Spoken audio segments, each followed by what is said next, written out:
Caríssimos irmãos, paz e misericórdia. Uma alegria poder partilhar algum sentimento, alguma experiência, alguma reflexão desses dias. Eu queria mesmo convidar todo mundo com uma palavra bíblica. Já é hora de acordar. É a palavra de Romanos 13. Hora de acordar. Nesse dia saiu no estado de São Paulo, no dia 6 de agosto, um artigo muito interessante. O título era A Hora dos Exorcistas no Brasil e no Mundo. Este artigo se refere a alguma intervenção do Vaticano e também da CNBB, chamando mesmo a atenção da Igreja para que cada diocese tenha possivelmente mais exorcistas. Eu queria transformar um pouco este título num convite para todo o movimento. É a hora dos verdadeiros adoradores. Hora de despertar por uma vida de oração mais intensa. Este é o convite que eu senti uma dessas madrugadas, enquanto estava adorando, estava na escuta daquilo que o Senhor pede para todo o movimento. Realmente, nós precisamos voltar a uma radicalidade na vida de oração. Se percebe que no movimento, nas fraternidades, teve um esfriamento desta vida e este momento é grave, um momento urgente. Não é por acaso que Dom Odilo, nosso cardeal aqui de São Paulo, durante o encontro de formação permanente do clero, recentemente acontecido, ele, entre os outros fatos, relatou que está se repetindo nas paróquias fato de profanação do Santíssimo Sacramento. Quase semanalmente, ele falou, está acontecendo que chega a notícia de uma paróquia da outra que o Santíssimo foi roubado, foi profanado. Sabemos que tudo isso é sinal de satanismo. São pessoas ligadas ao satanismo que normalmente roubam as hóstias para cultos satânicos ou de outro tipo, sempre no campo do espiritismo, de magia negra. A coisa é grave, porque quando se chega a este ponto de saturação do mal, nós vemos também o reflexo disso a nível social no Brasil. Nós temos que acordar. Nós temos que entender que se as trevas são tão fortes, é porque provavelmente a nossa luz, o nosso caminho de oração não está sendo suficientemente intenso para sermos luz no mundo e para irradiar realmente esta bondade, esta santidade que transforma a história. Um momento em que temos que nos questionar, não apenas lamentar-nos daquilo que não funciona, mas perguntar-nos: estamos sendo coerentes com os nossos compromissos? Estamos num momento de grande batalha espiritual. Isso a gente vê em tantos fatos. Vocês sabem que nunca teve tantos mártires como nestes últimos anos na Igreja, em toda a história da humanidade. É assassinado um católico, um cristão, a cada 5 minutos em média.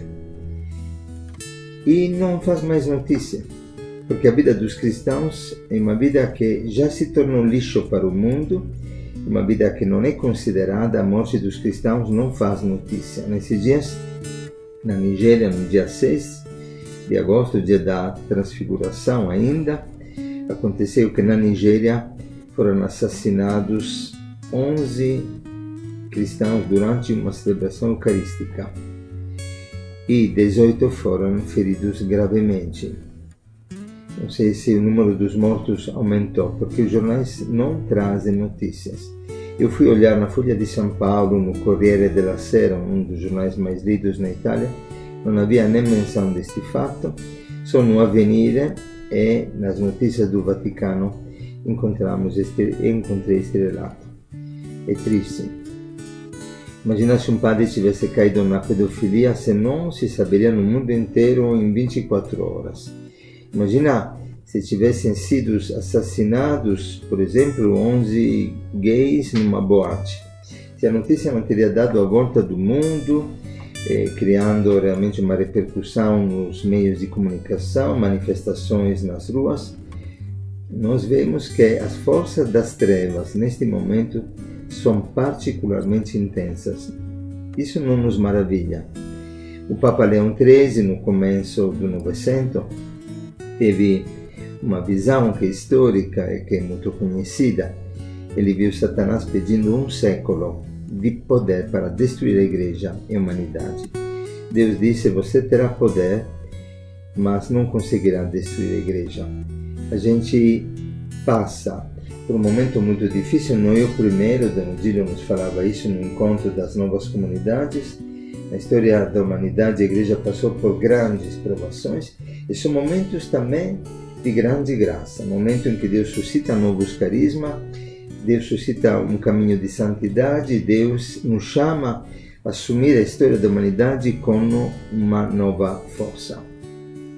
Papa Francisco, quando foi eleito Papa, dizia: quem não reza a Deus, reza o diabo. Era o começo do seu pontificado e nos alertou logo contra o perigo do satanismo. Não é por acaso, talvez vocês viram nos jornais, esta notícia chegou, que abriram já várias igrejas satânicas nos Estados Unidos e ultimamente, poucos meses atrás, na Colômbia, a primeira igreja satânica, oficialmente aceita pelo Estado, mesmo sabendo que o satanismo comporta sacrifícios humanos de crianças inocentes. É absurdo.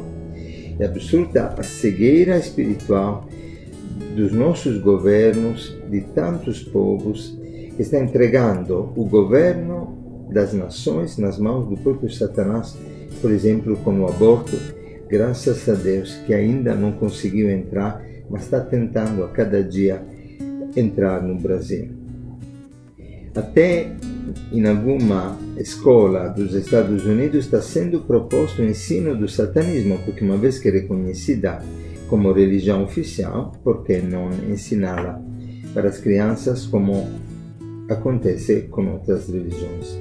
Interessante que na Itália a polícia pediu ajuda de exorcistas para desvendar grupos satânicos que sacrificam crianças. E a maioria das crianças que somem, a polícia italiana está descobrindo que sumiram por causa do próprio satanismo. Graças a Deus tem países como a Polônia que está despertando, tem muitos exorcistas, 130 padres estão preparando-se, padres jovens, para exorcismo, e no Vaticano, em Roma, também tem cursos anuais para formar exorcistas, mas tem um exorcismo prático, um exorcismo familiar, um exorcismo pessoal, que se chama uma vida de adoração, uma vida de oração, para que a luz de Cristo afaste as trevas. Enquanto muitos padres não aceitam esses conceitos e acreditam que todos os fatos de exorcismo sejam praticamente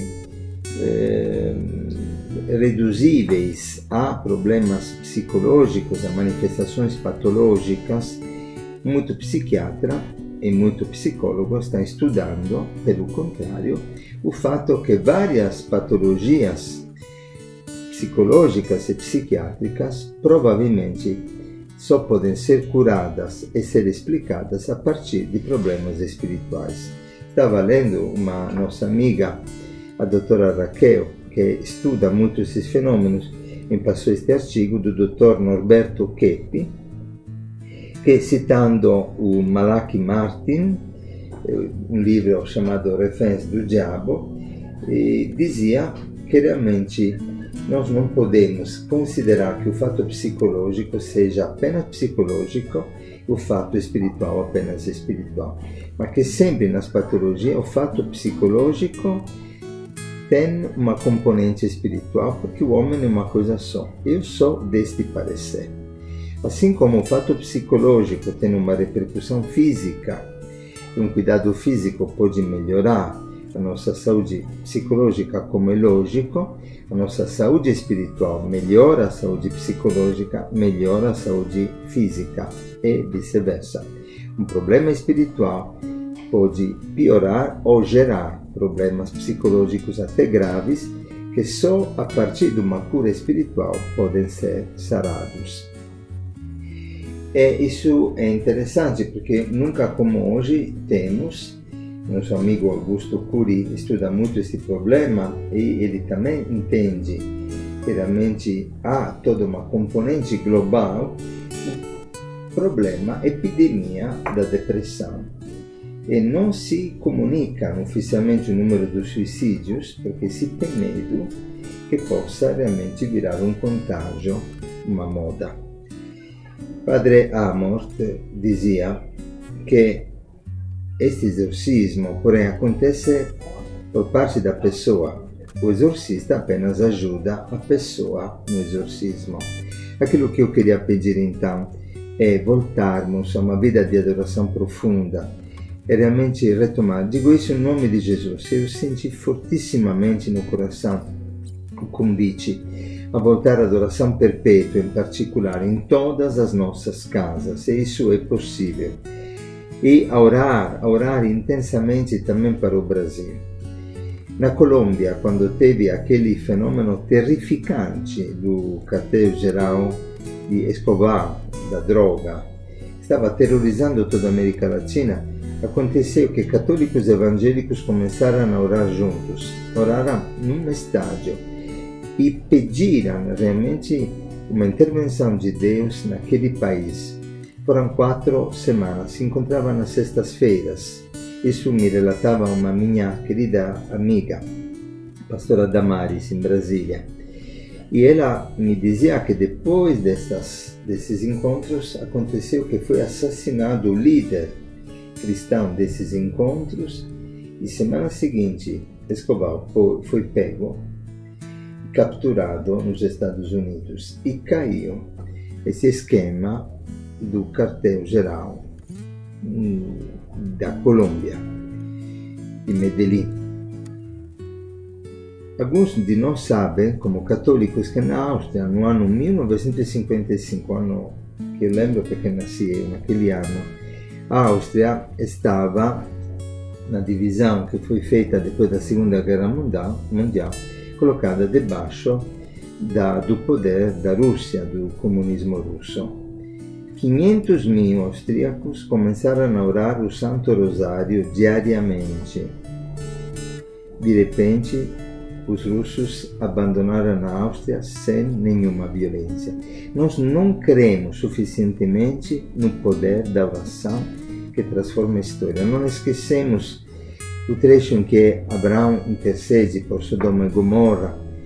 Ele parte de 50 pessoas, depois, como bom judeu, chega a 10. E Deus disse, se encontrar 10 justos, eu pouparia 2 cidades. Significa 5 justos. Será que nós não podemos ser, nas nossas cidades, no nosso Brasil, realmente intercessores que tomam posse da graça de Deus? Nesse dia escutava o relato de uma pastora coreana que dizia que os membros de muitas igrejas coreanas começaram a orar, fazendo vigílias, levantando às 4:30 da manhã pela nação. A nação se tornou o 4º país mais pobre depois da Guerra da Coreia do mundo. Em 20 anos, pela oração para os governantes, a Coreia se tornou a 12ª potência mundial. Em 20 anos. Gente, a oração transforma a história. O Brasil nunca como hoje precisa de um povo que ore. Desperta, povo meu, desperta, Brasil. Em Lepanto, aquela grande batalha que definia o futuro da Europa, que estava sendo conquistada pelo poder muçulmano otomano naquela época, o 7 de outubro de 1571, graças ao pedido do Papa, uma grande corrente de oração do Santo Rosário. Por isso, o 7 de outubro, para nós católicos, a festa do Santo Rosário, mudou uma história.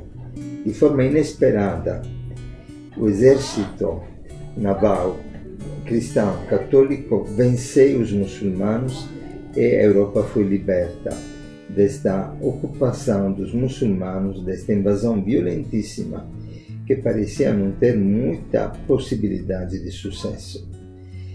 Temos que invocar para a humanidade um novo Pentecostes. Termino convidando todos vocês a orar com insistência esta oração, que formamos juntos, escolhemos juntos de orar diariamente com católicos, evangélicos e judeus. A oração se chama Desperta, povo meu. que o povo do bem unido possa realmente formar uma grande corrente de oração para a libertação do Brasil desta cultura que é uma ditadura de morte, de moralidade e de corrupção. Nós cremos, eu creio, você também, que a força do bem é muito maior do que a força do mal. E que a força do mal, esta ousadia dos maus, é devida à omissão dos bons. E que, como diz a Bíblia, uma árvore que cai faz mais barulho do que uma floresta que cresce. Façamos crescer, então, uma floresta de oração nas nossas casas, nos nossos grupos, na nossa vida. Desperta, povo meu. Senhor Deus misericordioso e santo, enviai agora à terra o vosso Espírito. Fazei que o vosso Espírito habite no coração de todos os povos, para que sejamos preservados da decadência, das calamidades e das guerras. Dai-nos força e ousadia para acordarmos e lutarmos contra a corrupção, a cultura de morte, em defesa da vida, da família, da nossa pátria, da nossa fé. Amém. Abençoo cada um de vocês que se une nesta corrente de oração e neste caminho de esperança. Em nome do Pai, do Filho e do Espírito Santo. Tá ligado?